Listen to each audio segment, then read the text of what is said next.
How's everybody today? Enjoying the show so far? Yes. All right. Don't forget to scan the QR code and like and subscribe and all that kind of stuff and do a rating, see how you like it. And just one thing before we get into this. This course is for you. I'm pretty good at it already, so if you have a question, ask it. Little background on me. My name is Phil Ross, and here, a bunch of stuff. I'm a college professor. I teach wellness and exercise. I have a master's in health and sports sciences. I owned a martial arts and fitness facility for over 30 years, and master kettlebell instructor. I coached in the UFC, I trained SEAL Team 6. Currently, I'm the strength and conditioning coach for one of the top wrestling teams, high school wrestling teams in the country, Roman Catholic. That's why I can only be here today. I got to skedaddle, I got to coach more. I've been in sports and fitness for quite a while. I opened up my studio in 1988, just to give you an idea. And what we're doing here, we're talking about something called the hidden core. Okay? I want to dispel some notions that you may have about core or enhance what you do know already. So we're talking about 5 components of fitness. I apologize if you've heard this before, but it's important for those people who have not been here, and it's also good to know. We have basically there's 5 components of fitness, and they've been recently updated. We have muscular fitness. Muscular fitness is your strength, which is the like one shot deal, big, 1 rep max, or you're doing a strongman competition, something along those lines. The other one is endurance, muscular endurance, which would be typified by push-ups, calisthenics, bodyweight squats, and so forth. And then we have power, explosive power, an Olympic lift, throwing a shot put, throwing a punch, things like that, sprinting, jumping, explosive power, plyometrics. Then we have cardiovascular fitness. That's where you maintain an elevated heart rate for a sustained period of time, generally 20 minutes or more, if you were to realize a cardiovascular benefit. Flexibility and mobility. They're actually not the same, but they're interrelated. And the thing is that you have to maintain your flexibility and mobility if you want to enhance your strength. So flexibility, in a nutshell, is the stretchiness of a muscle. How far can that muscle stretch? Where mobility would be more inclined to show you the range of motion of a joint. How far can that joint go in its range of motion? Then we have our body composition, which I'm sure a lot of your clients are obsessed with, dropping that, bringing themselves or minimizing their adipose tissue, and that is your rate of, or percentage of adipose tissue in relationship to the rest of the body tissues, bone, muscle, sinew, so forth. Neuromuscular. Neuromuscular fitness is that mind-body connection. You find that typified in yoga, Pilates, Tai Chi, things like that. And I'll tell you, even here when we're doing kettlebells, certainly the balance movements are very, very important. You have that mind-body connection. It also brings me to this. Good job, no shoes, excellent. So you want to take advantage of that proprioception. What is proprioception? That's your body's map itself. And I have a lot of proprioceptors in my feet, helping my balance. So I want to be grounded with the floor. I want to be rooted with the floor. I want to have that connection to the floor. If I have like a big, thick shoe, I'm losing that connection with the ground. So I'm either going barefoot or I'll wear these hike, there's a bunch of different types, or wrestling shoes. So I've been using those for a while. So one of the cool things about this system, it's called the Body Belt method. It's a registered trademark. It's recognized by ACE, NASM, AFAA, AAA. There's tons of them, and we do have the distinction of being the only course of its type that's approved for continuing education credits for doctors of physical therapy and doctors of chiropractic. It's a very restorative method, and because it's based on the core. There you go. So, before we get into the hidden core, I'm also I can speak right now, going a mile a minute later. I've authored 5 books. The most recent one I have is called Managing Back Pain for Dummies, the Dummy series. And what I did was I enlisted Dr. Pat Roth, who's a chief neurosurgeon at Hackensack Medical. He was also one of my clients to handle the medical aspects of the book, and I handled the other ones. And he also wrote the book, The End of Back Pain, and he got the exercises for that book in extra form for the kettlebell-based exercise for strengthening our hidden core. So, what we want to do is we want to unlock the power. You hear me talk about the cylinder of power. This is our core. Our core isn't just our abs, right? The core is this whole trunk area, this whole area we have here, and we want to make that strong. Imagine you want to hoist something above your head, and it's pretty cool lifting heavy stuff above your head, right? No matter who you are, it's just cool. So, but how do we do that safely? We have to have this strong. We have to have that cylinder of power. And we do a thing called breathing behind the shield. Okay? So what I do is I'll never fully exhale, because if I fully exhale, what's going to happen? I'm going to lose that bracing. I want to have this bracing. I want to have this all connected.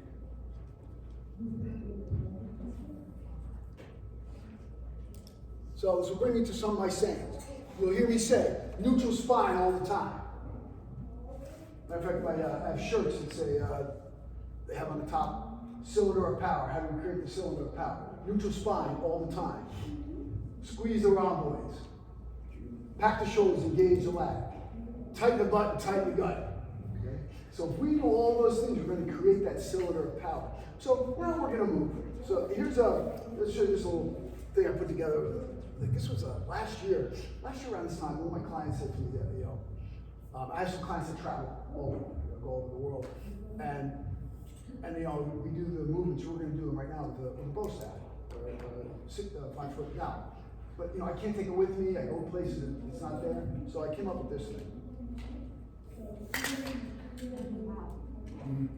Carbon graphite, TSA compliant. It comes with you can walk right in. You put it in your backpack, boom, and it fits in your backpack. It took me a while to find the correct manufacturer for this. But I have a whole system built around this stick. And the other thing is I'm actually enhancing it with incorporating some bands for some additional strength. So let us all grab it out.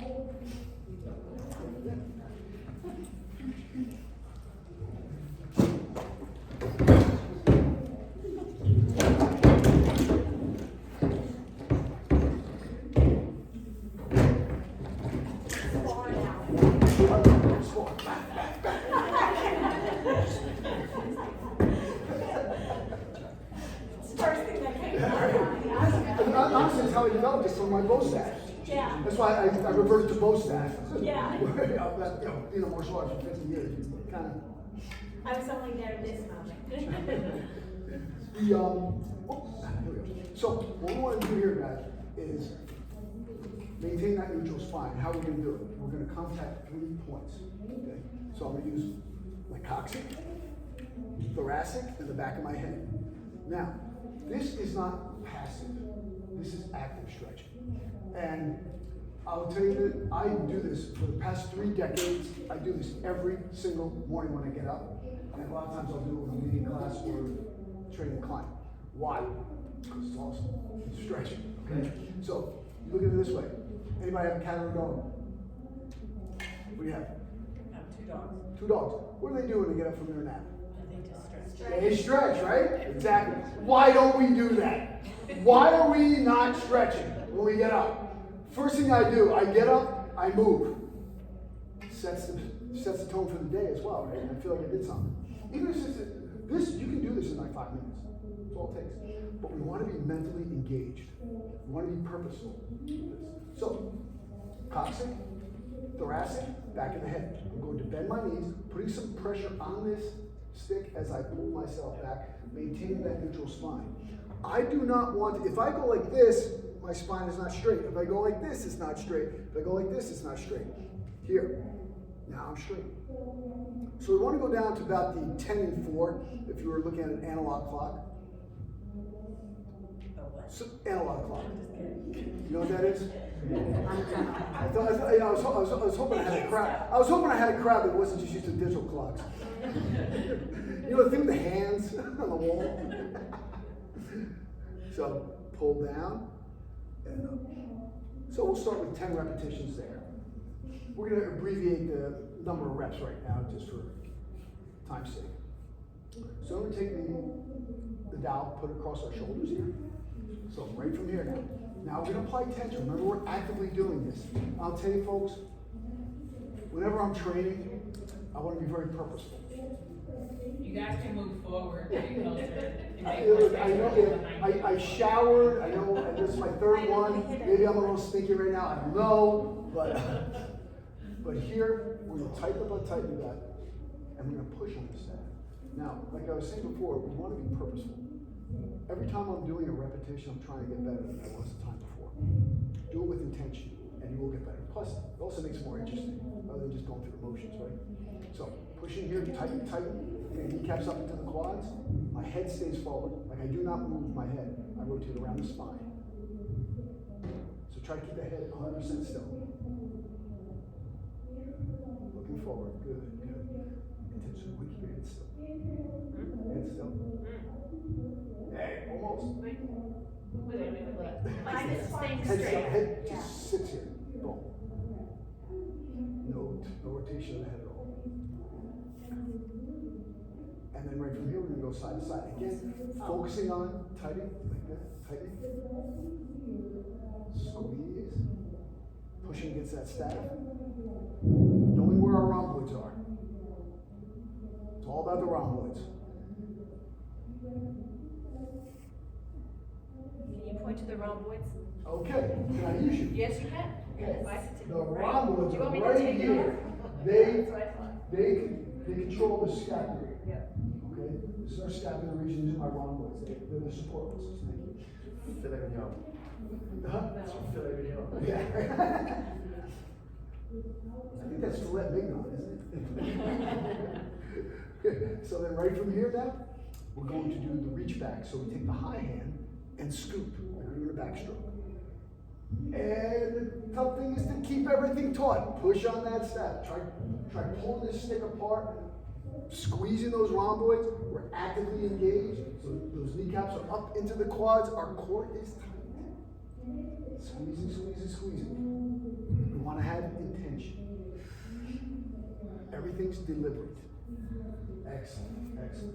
Good. Now right from here, we're going to bend the knee slightly. I'll give you a side view. We're having our neutral spine, squeezing the rhomboids, pushing on the stick, try to pull it apart if you can, and twist.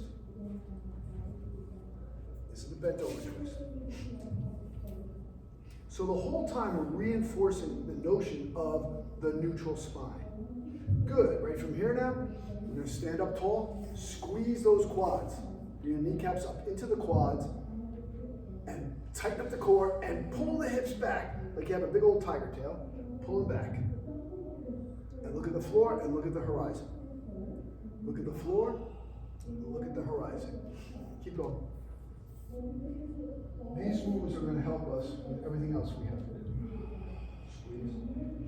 Squeeze all the way up, extend those hips up the top, squeeze those glutes at the top. Want to squeeze your glutes, make sure you're squeezing your own glutes.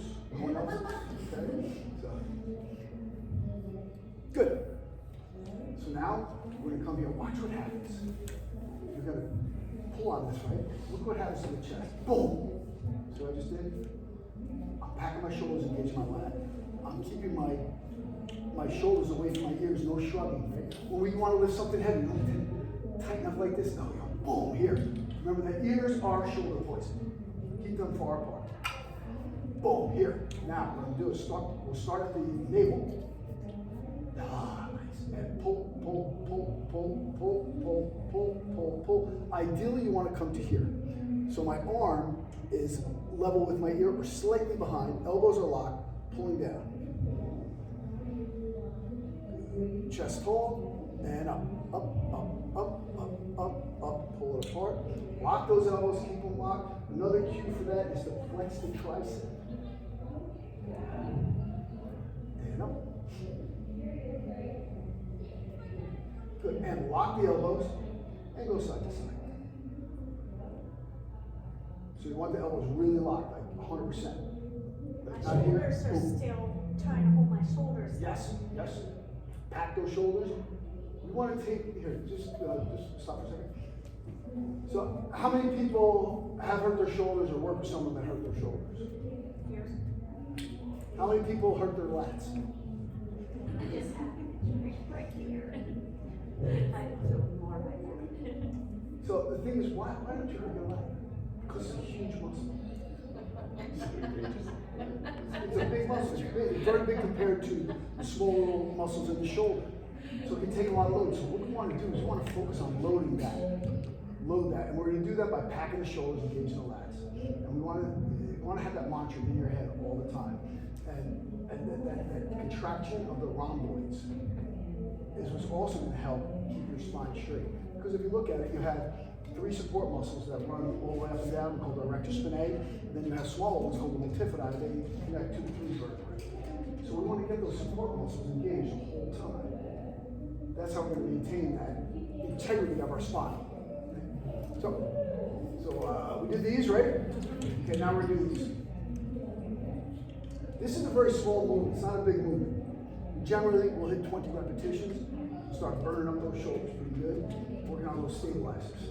It's like, what clients will do sometimes, they kind of go like this too big. No, it's a small motion, like you're going down a pipe.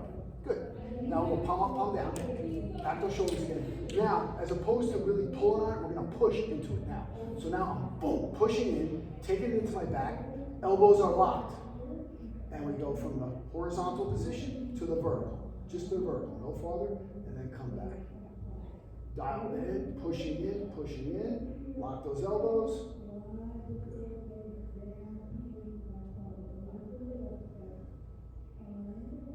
Good. Good, other way.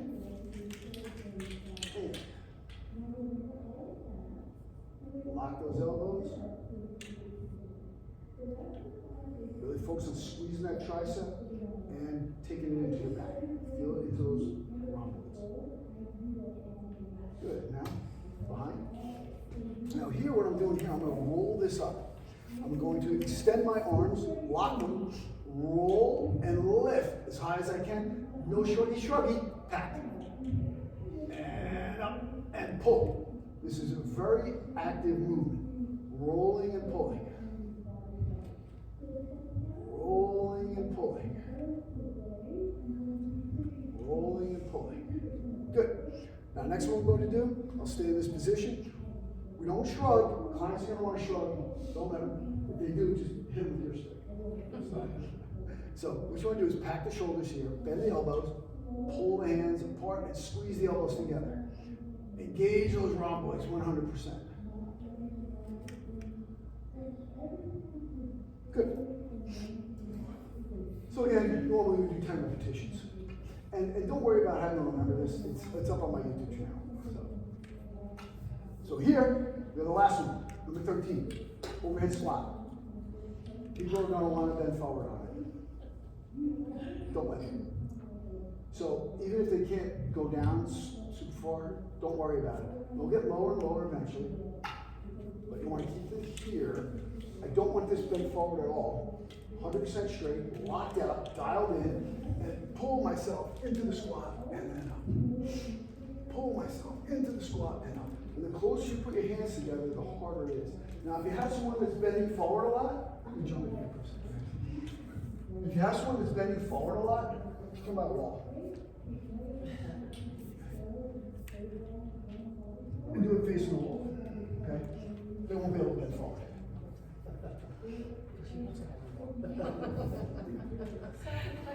Yes.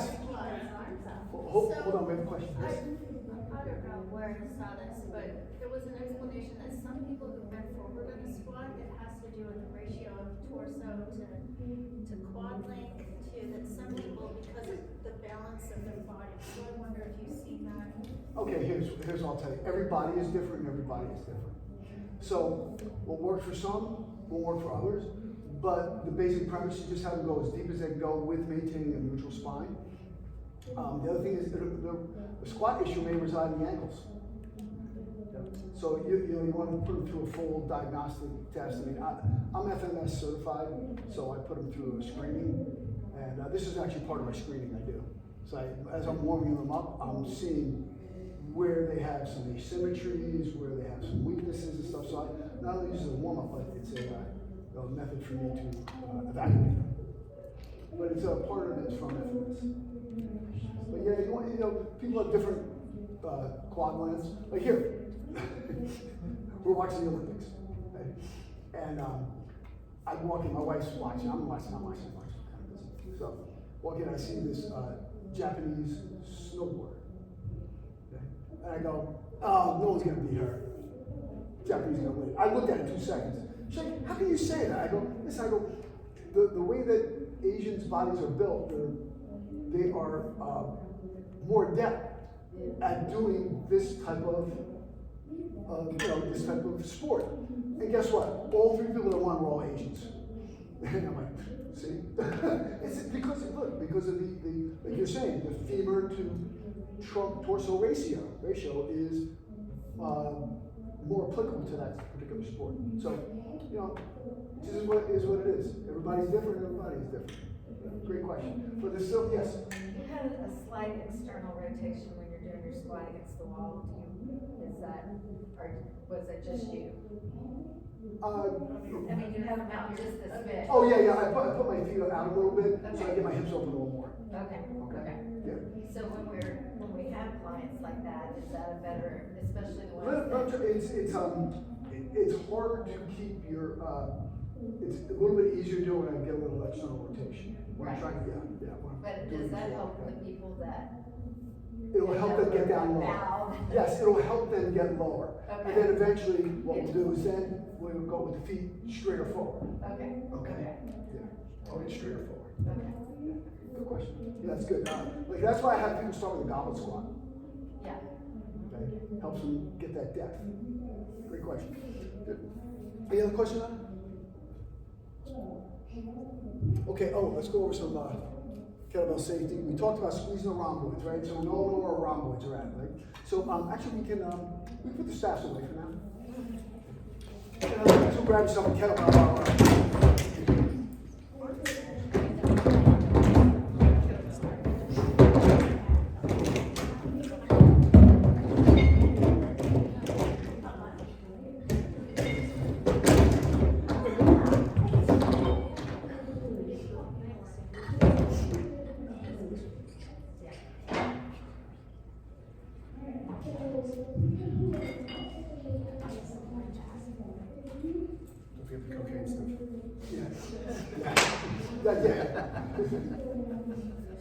It's funny, guys. Listen, I just want to let you know that I don't do cocaine. I'm not doing any drugs at all. When you'll hear me shit, especially when I grab a kettlebell, because I've put my hands on a kettlebell for over 20 years, and every time I pet myself, I do that. So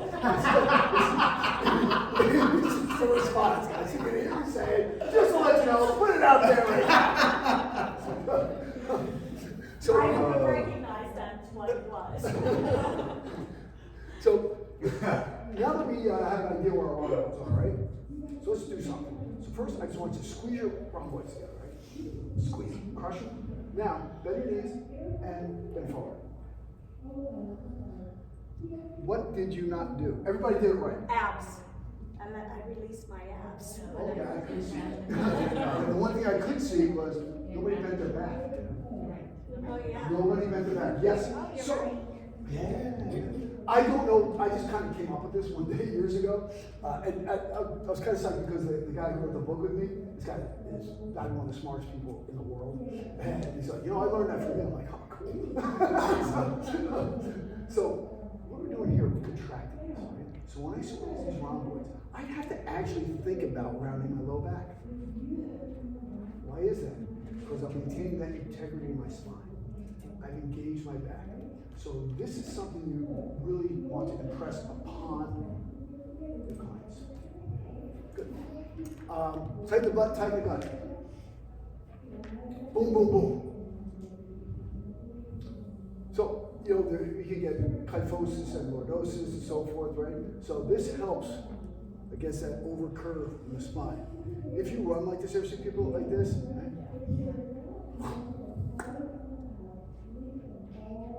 So you want to minimize that, and you want to contract here. Tighten up my butt, tighten my gut, keeps my spine in line, right? So if we have, imagine your spine, it's a whole bunch of little vertebrae stacked up, and you have discs in between. So if we're stacked up right, and we maintain that integrity, we can load it up. As soon as we bend it and load it, what's gonna happen? Nothing good. Disc gonna pop. We don't want that to happen. Disc pop, you get a herniation, and you get pressure on your nerve, you get pain, nobody's happy. So, you want to maintain that integrity of the spine, start with the rhomboids. All about the rhomboids. That also helps combat kyphosis as well. So, rhomboids. Rooting with the floor. This is why barefoot or low profile shoes, thin soled shoes, I want to take advantage of that proprioception. I want to grip the floor. So when I'm gripping the floor, if I'm getting ready to do a kettlebell swing, I grip the floor with my toes. I bring my kneecaps up into my quads, tighten the butt, tighten the gut, pat the shoulders, engage the lats. Oh, mommy here. And all my power is coming up. Bang! Right out. You'll see when you do those swings.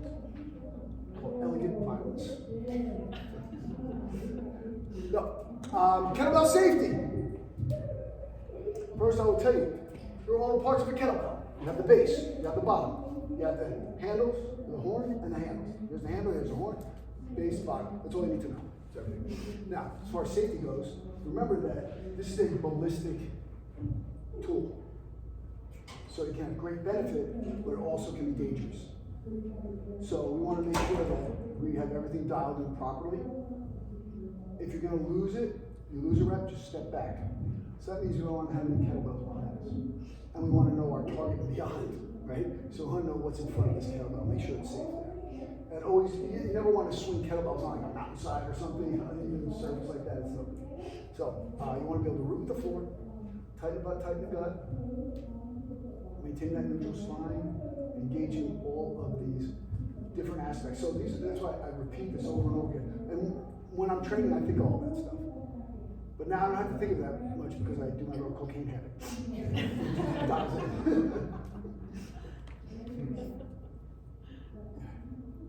So we do both staff movements. We're gonna do a little different. So we did our bow staff. So now we're gonna get into the arm bar. We taught the arm bar in one of the classes, right? Yeah. We're gonna do the arm bar, but we're gonna add the side press we did before and the kettlebell pullover. So on the arm bar,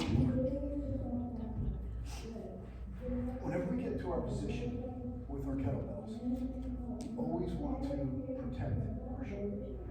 So I'm going to get in this fetal position here. Right here, fetal position.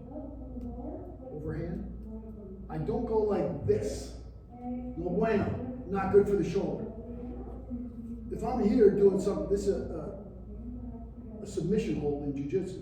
So is this. So is this. I don't want to do that. I want to protect. So I'm going to use this hand, the overhand, to pull. See, it stays right in here. Pull it into position. Now from here, press the kettlebell up. Now it might feel uncomfortable at first. You see my knuckles are to the ceiling. I'm not here. People are going to want to do that. Don't let them. Here. My wrist, knuckles are facing the ceiling. My wrist is straight. My elbows locked. My shoulders packed. This whole thing is straight. I reach his hand up, I bring the leg over, I rotate, slide, slide, slide, slide, slide. I keep my foot here as long as possible.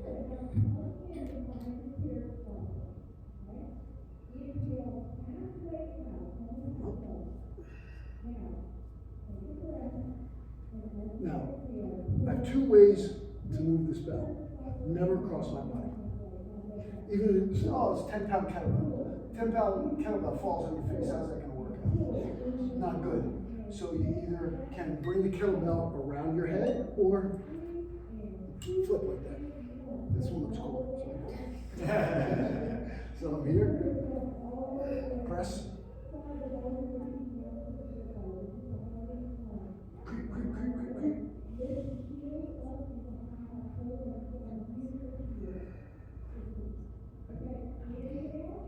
This is the arm bar.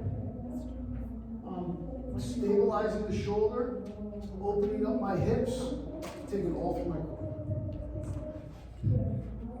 Let's give it a shot. Oh, we got to clap. Yes, sir. Real quick, just to hear your thoughts on it. It's one of these tough situations, but you're an expert, so I think you're a good person to ask. People, the wrist, right? Super key. And everybody's so obsessed with Fitbits and whatever stuff like that, and it's not for me to say anything about it. Flip it around. Flip it around. Yep. Okay, because I get a lot of Gen Pop. It's like, okay, we have people who are training hard. They're okay with understanding why we're doing this. We're like, oh, we're in a circuit class today, and we've got people from all kinds of different backgrounds and levels that I can't sit there and be like, look, this is serious kettlebell work right now. You need to take your watch off or whatever. Do you find that actually works? Because a lot of times people will still say putting pressure on the band. Just a lot of whining, you know what I mean? But then like, or do you let them bend their wrists? Or No, they break their face. Say, toughen up, Buttercup. yeah. I tell them to take it off for tournaments. Yeah, that's how I feel too, but like, do I we, turn around, I have no problem. Listen, you know, and you're lifting heavy belts. I'm so- going heavy. Like Yes, I'll be using some. Like, Yeah, I'll be correct. using 48 kg. You're I'm RKC pressing that 6. against there. And yeah, so I have this band. It's I have a Garmin watch, Instinct, and yeah, I use it all the time. Okay, so just do you find that the flipping it is sufficient, and at that point they just need to figure it out on their own. And the thing is that you know what? When you first start doing kettlebells, there's some discomfort. But the thing is that especially with the pressure. yeah, but what happens? The longer you do it, the more you're gonna layer up Yeah. the bone there. Calcify. So you're gonna create a stronger wrist. Yeah. I'm with you. I agree on all that. I just wanted to know if you had any, but you're just like flip the watch and toughen up Buttercup. That's exactly what I do. I just didn't know if you had anything else, like a secret way to get people to buy in more or something. Yeah, it's just, you know what the thing is that the danger is once you break the wrist, then the elbow goes and the shoulder goes. Now there's also other wrist strengthening exercises you can do too. Like I was showing before, I have you can do knuckle push-ups or just up in a plank here on my knuckles. But I'm gonna be on the front two knuckles, not the back three. So you want to make sure you're on those front two knuckles when we're doing our knuckle push-ups. That's why I need stronger wrist. I need stronger wrist. I hate those. You know what, we avoid what we hate because we're not good at it. So you can look at twig. And I'll tell you, when I do a Turkish get-up, I hated Turkish get-ups. I'll tell you straight up. Now I happen to be, I'm told I'm one of the best at it. Yeah. And I hate it. Detest it. Okay? But then I embrace it. Yeah. I like push-ups, just not. Now try to bring that leg over. Try to get your hip over as far as you can go. So slide your left hand up high. Now watch this, you ready? Okay. Put your feet closer together. Position. Oh, look at that, huh? Nice.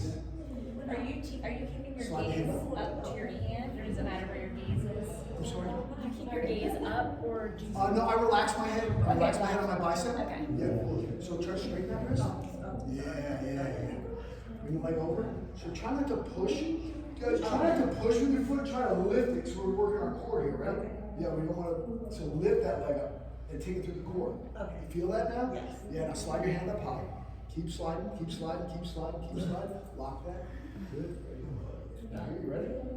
Oh, how's that? Oh, isn't that awesome? Yeah. Keep close in there. Wait, here? Okay, so Roll towards me. only have the bell on the back of your hand. Hey guys, look up for 1 second, please. Never have the bell hanging off your thumb. Only on the back of your wrist. Okay?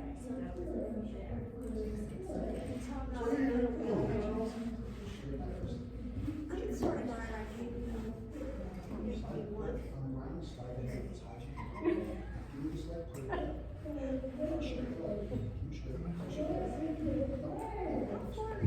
You can go for really far.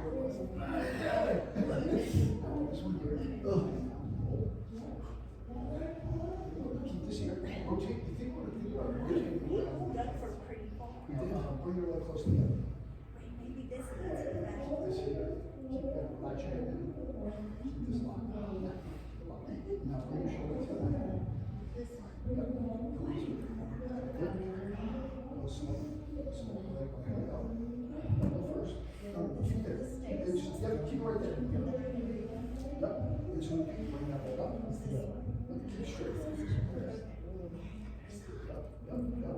There you go, there you go, there you go. Nice, good. Now, roll your shoulder back to the mat.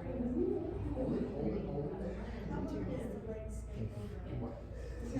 Specific. I don't have, not too good. That's A second, a couple seconds. I hate lifting with that. Yeah, I keep there as long as I can. Otherwise, Keep that free there as long as you can. Come open up. Good, good, good, good. Good, nice. Oh, there you go. Slide that hand up. High as you can, high as you can. Good. Yes, yes. And when you come back down, it's gonna slide down a little bit, so you slide that up. So you're still keeping your shoulder packed, or should you be Hold on. protracting? Nope. Nope. Okay. Straighten your wrist, please. Yeah, there you go. Okay, guys, park the bell for a second. I just want to go over some final points again. You guys did great. Let's build on. Let's make it better. So, when I'm right here, I want to imagine that I'm going around the bell. And the bell is staying in one spot, and all my movements rotating around the bell. So, when I'm here,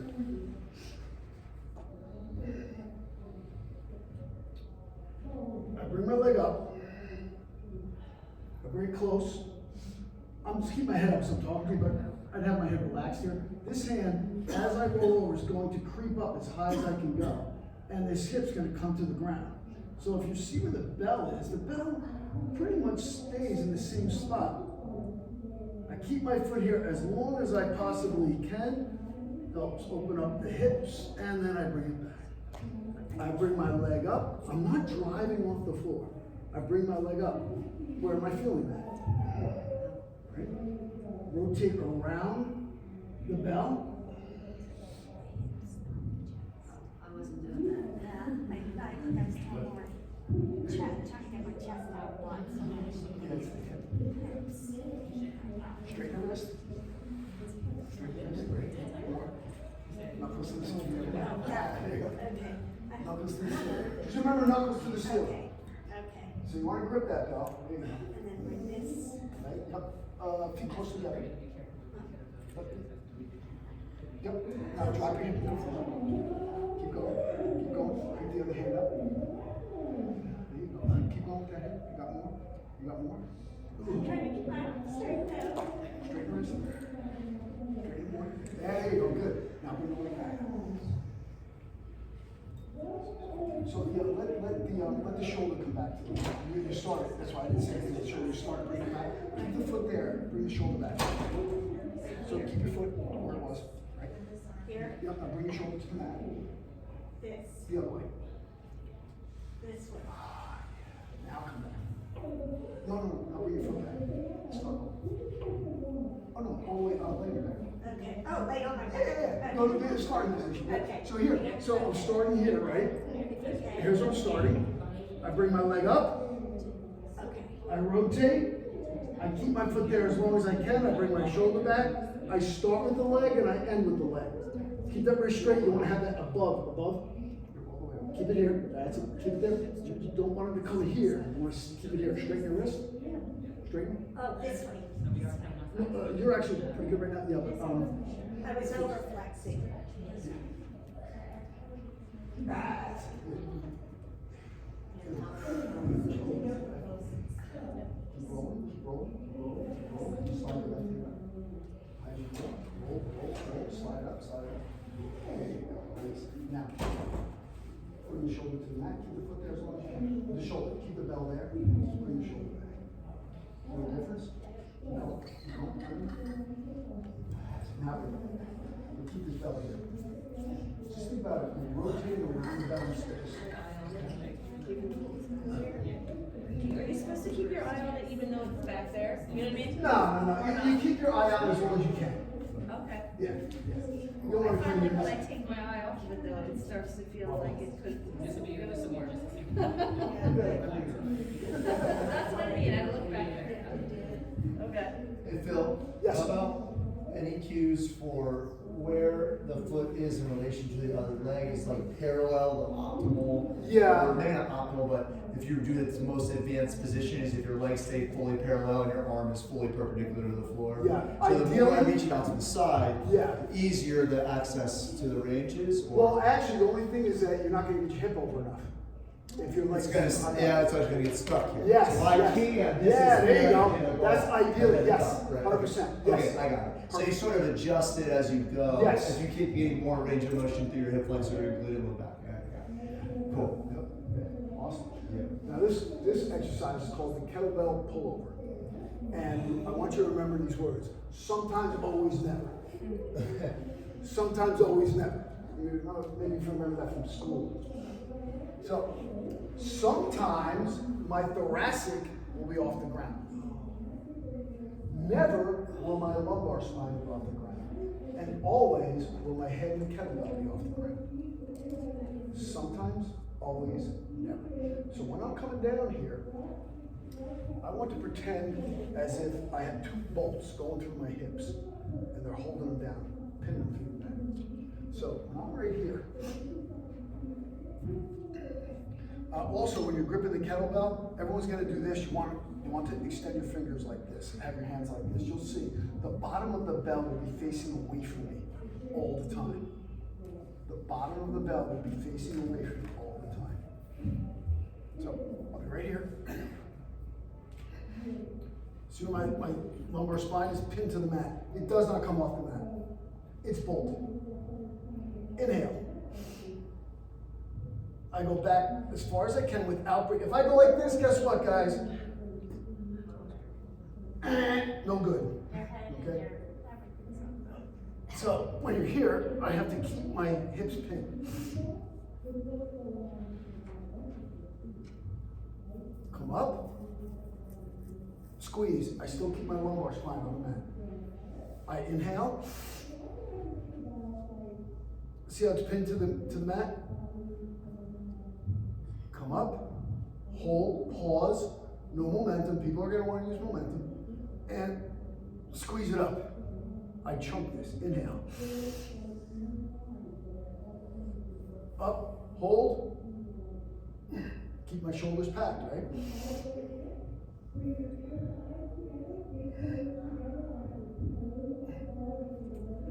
That is called the kettlebell pullover. Elbows locked. Elbows locked. Like kind of extend your wrist. I don't know, on guard position or whatever.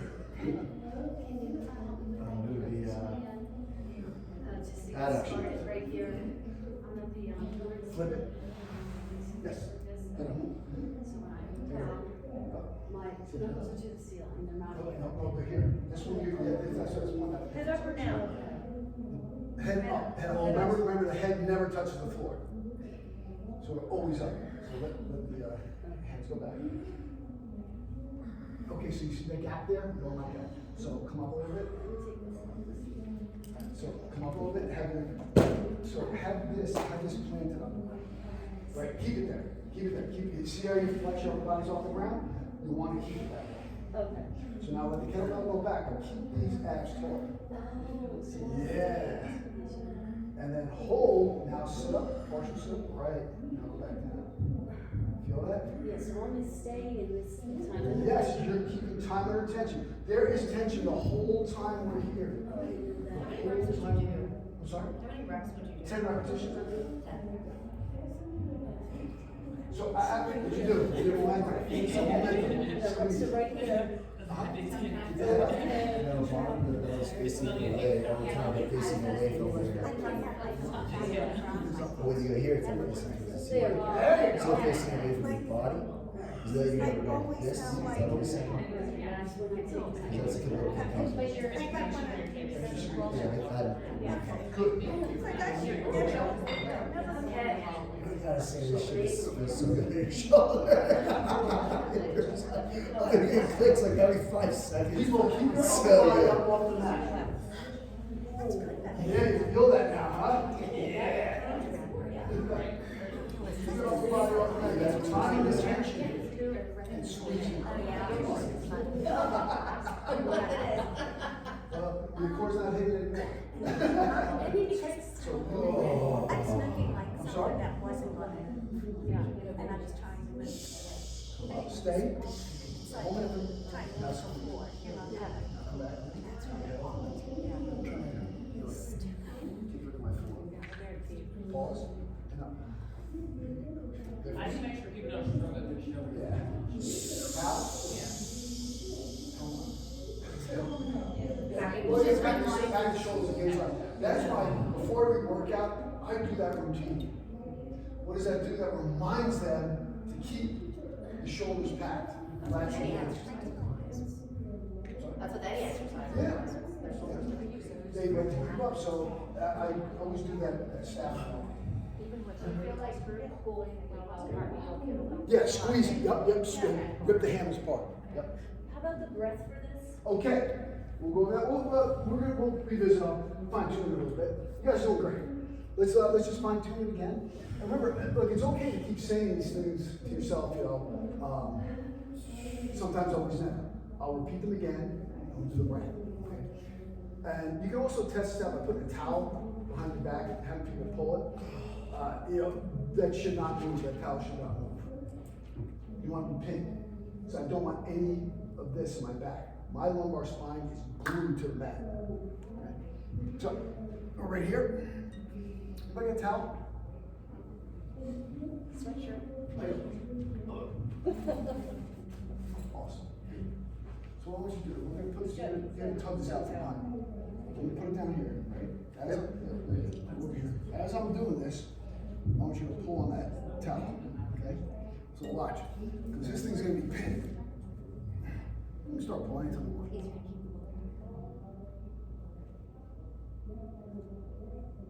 Good, Phil, good. Thank you.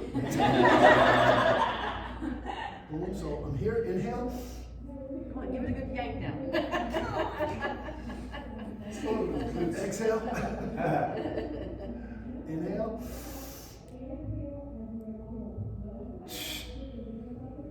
Nice.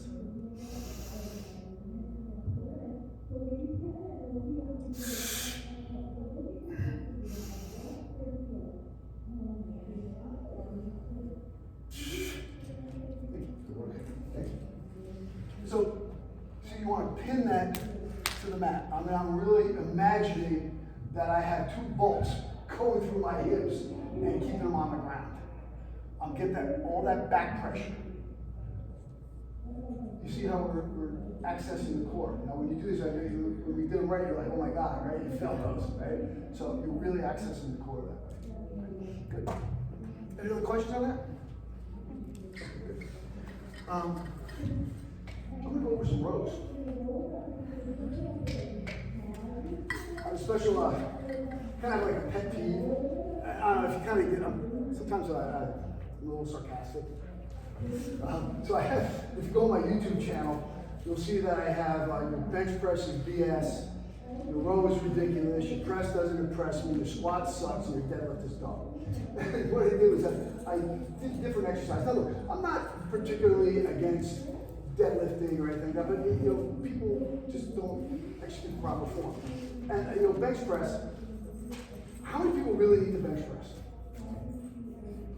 Very few people need the bench press. My best friend was a champion powerlifter in the police. Bench press, squat, deadlift, and everything, right? And I actually was an elite level powerlifter. 181 pound weight class, I did 1,400 pounds. That's no steroids, nothing. I had a 370 bench with a pause, 5 1/4 squat. Okay. So, but it has its place, but that's what I was doing. But do you think I back squat anymore? I don't have to.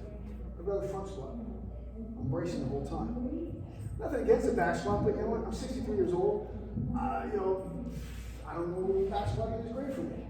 And my son, who was a Division I thrower, one of the best in the country in high school, 215 pounds, was throwing a shot at over 60 feet. A disc, which, if you know any numbers, you know about track and field, it's pretty good. Throwing a disc 187 feet, and he was only 215 pounds, and I didn't have him back squat because he hurt himself. He had a pars injury from long jumping. He was actually, he set the state record in 14 on the long jumping. He got pretty big, so I wound up hurting himself. So I didn't have a back squat because of that. And yet he still was beating people, 150 pounds heavier than him. With front squats, swings, things like that. Now, bench press, my buddy goes, hey, what do you have against bench press? And I go, well, do you bench it anymore? And he goes, no. I go, why not? Because my shoulders are shot. I go, you answered the question. So there's plenty of other things you can do. 2 years ago, I had my shoulder reconstructed. Torn labrum, rotator cuff, bone spurs, bicep tendon. And now I'm doing get-ups with a 40 kg kettlebell on this side. Like, no problem. Because it's methodology. So, there's many other things you can do. And one of my pet peeves is with a row. Most people, when they do a row, it's like they're starting a lawnmower. Right? And they'll do on a bench. Look, my body's my bench. Okay? My body, my bench. That's what I look at. So, I'm here. And you can brace up here or go free.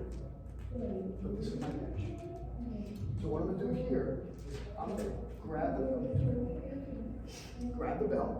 I'll take a thumbless grip, hook grip it. And especially when you're starting off with clients, have them start up.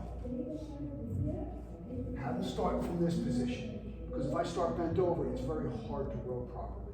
Because they'll tend to roll this out. Right? So what I want to do is I want to keep my shoulder packed. I'll do a staggered stance here.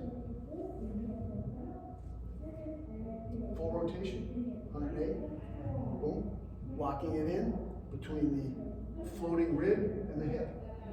And I'm maintaining my neutral spine the whole time. It's a little different than this, right? Let me ask you something. I throw a punch and it goes like this and I hit somebody. What's going to happen to my shoulder? Nothing good, right? Again, I don't know how much you know about wrestling, but if I shoot on somebody's leg and my arms are extended like this and they push my face in the mat, they're going to crank the daylights out of my shoulder because it's out of position. Why do I want to train here? I want to be here. I want my body in here, right? Boom, boom, with my punch, right? I don't want to be out here. Okay? Same thing here. If anyone does Pilates, you talk about the Pilates box, right?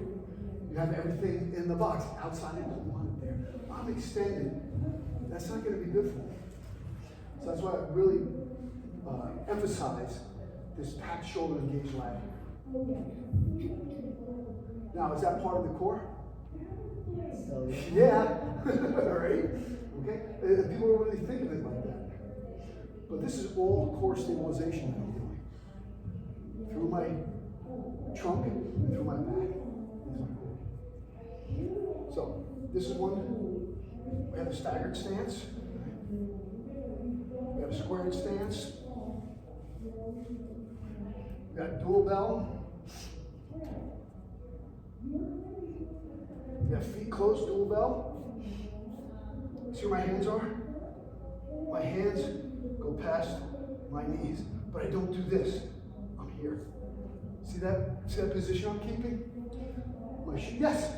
So I've seen some people do a combo, and I want your opinion. So where they'll roll the shoulder forward, and then do lat, and then shoulder? Okay. What are your thoughts on that? Yeah, why?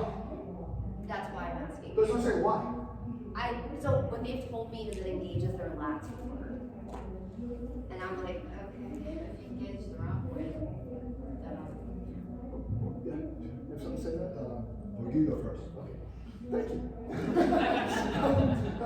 So, when you're doing these rows properly, you're engaging your full lat. I'll tell you that right now. Right. Okay, when I'm going here, I just create an unstable environment. Here's stable, here's unstable. Look, you can sit here. Come on, I'll show you something. Watch it. So just lay down on the ground, please. Face up. Face up. Okay, so watch this. So what I want you to do is take your arm out of socket. Okay, I'm gonna pick you up. Okay. See that? Okay. Now I want you to pack it. Okay. You ready? No. Tighten up the whole body. Oh. Tighten up the whole body. Oh my goodness, look at that. Now, why would you take your shoulder out of socket? Right. Exactly. Because so these are like members at the gym, and I was like, And where are they get the technique from? YouTube? Instagram, they saw some hot woman in a bikini jumping up and down doing it and said, this is what I want to do? Yeah, probably. Yeah. So let's look at, like, you just proved it, that is useless. Yes, sir.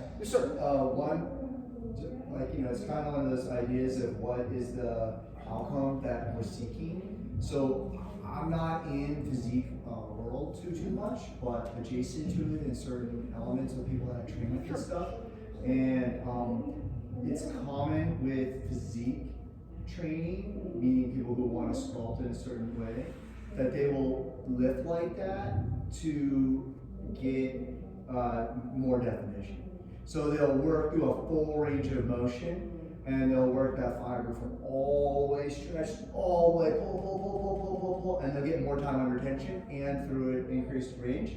You had your flexibility and mobility webinar yesterday, and Gail was saying a lunge is a mobility exercise. So if I'm doing a row and I'm trying to work physique or tone through a full range of no matter what position that I'm in, flexing that in, right? Then they kind of will go through that. I'm not an expert on physique tension in terms of knowing if the science behind that is real or not, but I know that a lot of coaches that are working specifically towards stage or whatever, they will use that as a technique employed. So, but also with physique training, often sub-maximal loads for higher amount of repetitions and longer time under tensions.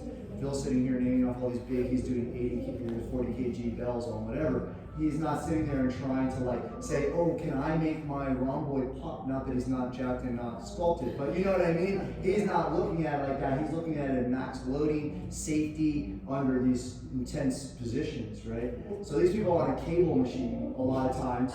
If you look at it, they're on a machine, almost always at the gym, where it's a lot safer, and they might have a different perspective. I can't say from knowing that is true or not, but from the coaching standpoint of working with people, I've heard. Well, maybe I can shed a little light on that. Number one, what is their intention? Yeah. Their intention is bodybuilding. Okay, physique. I actually did some physique back in the day. Just because people are coaching it doesn't mean it's good, because I come from the era of no pain, no gain. Yeah. Okay? I mean, we beat the crap out of ourselves. And honestly, I wound up suffering from it later. It took me, I'm more mobile now than I was 20 years ago because of this methodology that I employed. I mean, it cut short my competitive career. So, and then now I felt so good that in 2010, at 48 years old, I went to the Battle of the Beach, Brazilian Jiu-Jitsu, the nationally ranked tournament down in Wildwood. At 48 years old, I submitted a 25-year-old in the finals, and I had 5 fights and no one scored on me. Why? Because of this, I was able to move again. 5 years prior to that, I couldn't move like that because of this methodology that was being used. Now, it may be great for that, but I'll also say this, you know what? If you want to incorporate more things at once, how about this?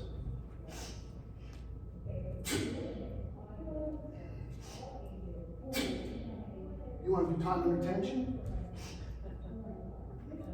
We're going to get into this one next. Good time. Yeah, we have 15 Do minutes. you think that snatches are going to create a stage physique the same way that a cable? No. But I'm talking about we're not competitors. Right. That we want to live and move right. Correct. Yeah. I'm on board with you. I'm on your side. Yeah. I'm just saying what I've seen people and it's really.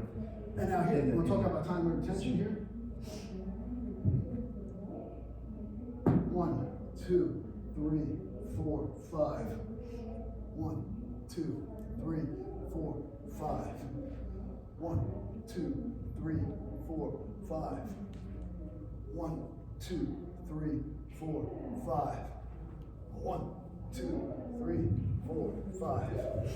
1, 2. I think you guys get the idea. So, and get-ups should never be done for time or reps. You want to own each position of your get-up. Own it. Own it. Own it. People collapse it all the time. Own it. People collapse it all the time. Own it.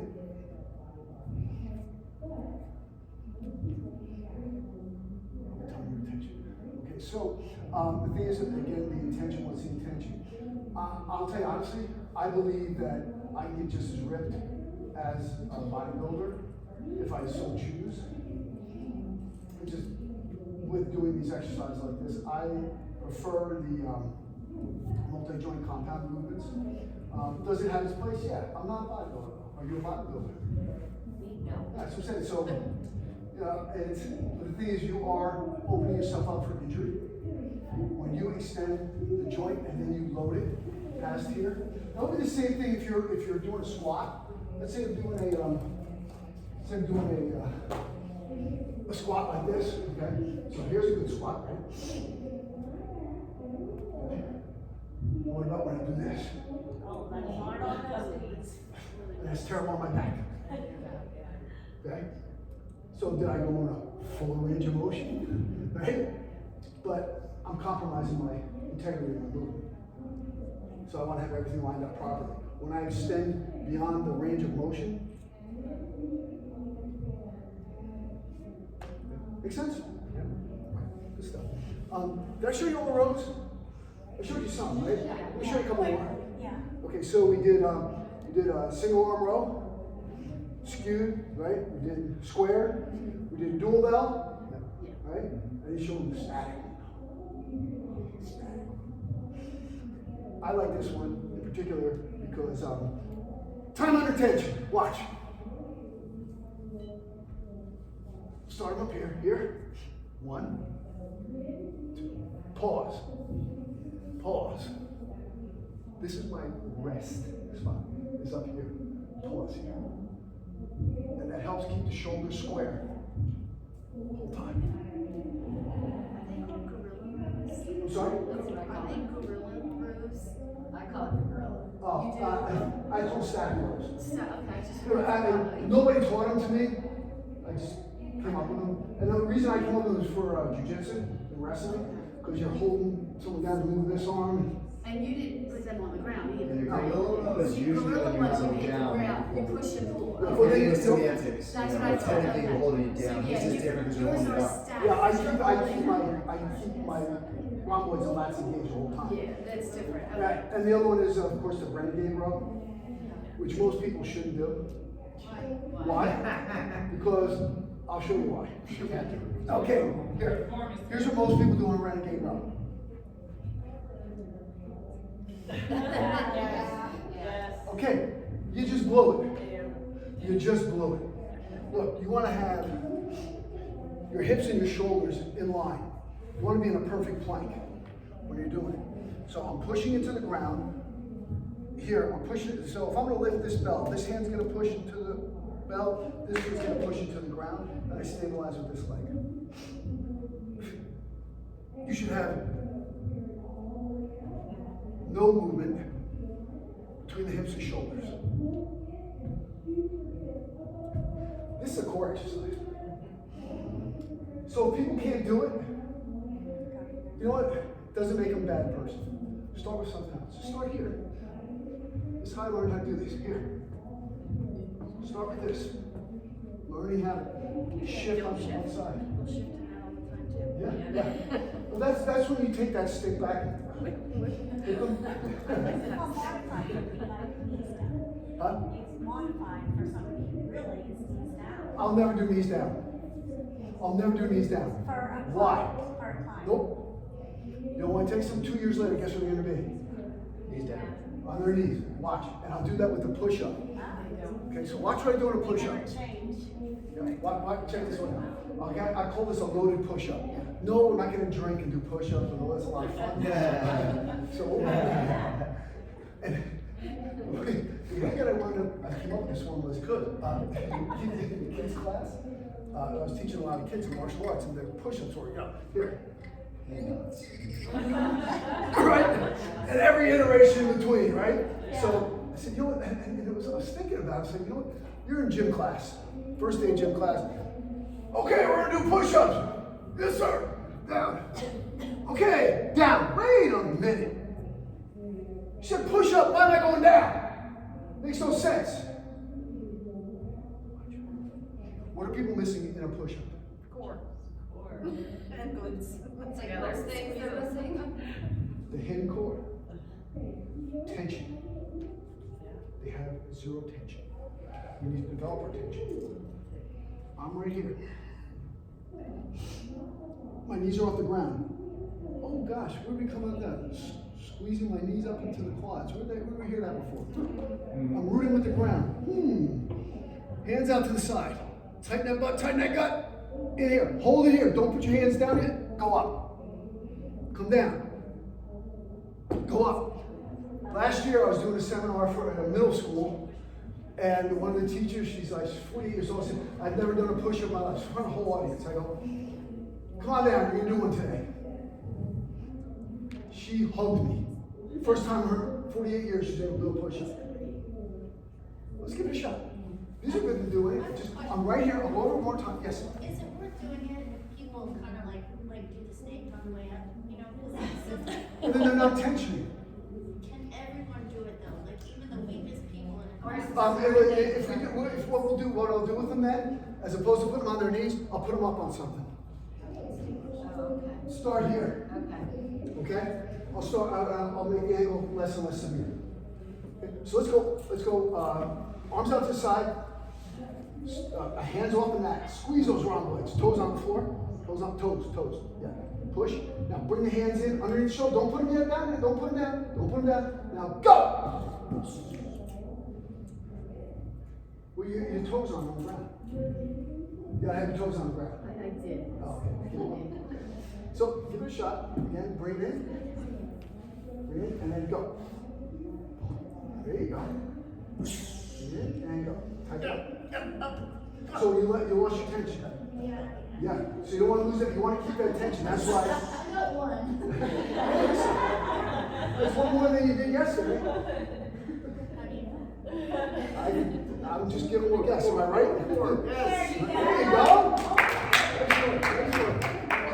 Excellent. So now, another thing you can do too, whenever you're doing a push-up, you want to think about corkscrewing your arms. I did 2013, I did a seminar for ACE down in Orlando. They had a symposium. It was great. And one of the segments I taught was on push-ups. I had 55 people in the room. A lot of them exercise science doctors, they're doctors, right? Out of 55 people, 5 people did push-ups probably. Look, how do you explain how you have a person who, you have 2 people, 200 pounds, one benches 500 pounds, he's fine. The other benches 250 and blows his shoulder out. They're not accessing their lats. They don't have a tight core. They're not stabilized. So when you're doing your push-up, what I just do is I corkscrew. My elbow pits are forward. Elbow pits forward, I pull myself down. I come up, pull myself down. A push-up is a full body, core-based exercise. I mean, think of it as an upper body exercise. It's a core-based exercise. I like it. That's one Isn't thing this I the hate how to same? teach push-up. Military push-up? Isn't this the new military push-up? What, I'm sorry? I think that's the new military push-up. Well, good, they're What you listening. Yeah, they're listening. Yeah. Because elbows out to the side, it's You have to lift your hands off the ground. Yeah, I I'm only know not that 100% because on it, but I trained somebody. there's a test of one of the branches we have to, this is what, They stole it you from have to release the hands. A lot Yeah, of people that I see women in particular, too high, too wide. And then a lot of men, they do the head, and I'm like, it's a lot of things. Yeah, there's a lot of things going on. But the things when you do this loaded push-up, It's like this. yep, pack the shoulders, engage the It makes lats. it harder. It's harder in the beginning. Yes. But then what happens, it enables you to do stuff like this. Then you can do real, push-ups. And then eventually, you'll be able to do this. Well, in yoga, you can do more arm balances, right? Then you can do more of those when you're dialed in. Because you're stabilizing everything. It's your core. If you have a weak core, that's why a lot of the guys probably don't work their core properly. Right. And they're weak to that. They're focused on bench press. And actually, if they did more core, their bench press would go up. They just don't have the knowledge. The average person, once they get that. All right. All right, guys, so I showed you the get up. I'm going to show you the get up, sit up. Okay? So some people will never be able to do a Turkish get up. Some people are never going to be able to do a Turkish get up. But I will tell you this, I have a 75-year-old client who started training with me about 1.5 years ago, and he does a winged Turkish get up. Which is pretty darn good. He loves it. It's the best thing ever. His kids think he's like so cool and everything. It's awesome. But I have some people, a little bit older, and they have some injuries, they get knee replaced, who knows what. And they can't do a full get up. So we do the get up sit up. This is a great exercise. Get up sit up. Again, 100% core. Press. This leg's gonna want to collapse in, don't let it force it out.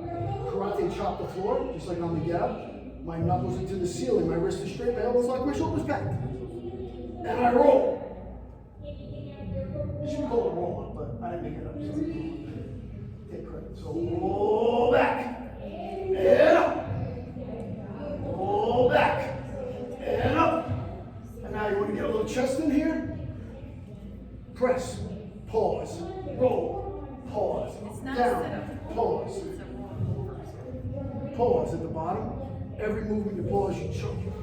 So that would be the get up, sit up with a floor press. Well, we've got about 3 more minutes. 1 more minute.